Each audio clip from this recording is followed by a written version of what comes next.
Prašau, broli. Šau. Visos sąlygos sudarytos. Tai? Eik tu savo.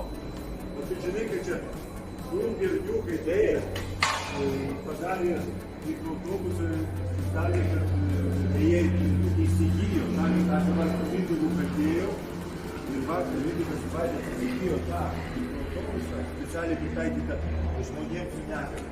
Supranti, ir jie dabar, jiem reikia paramos, kur, žinai, jie, kadangi už savo lėšus įsigijo.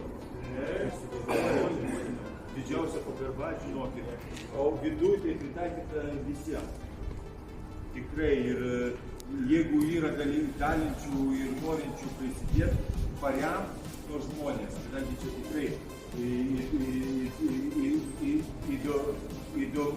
įdomiai sugalvota ir tikrai praverta. Reikšmingas dalykas, labai svarbus, kas turi negalę, arba išskirtiniams žmonėms padaryti tos sąlygos geriau, patogiau.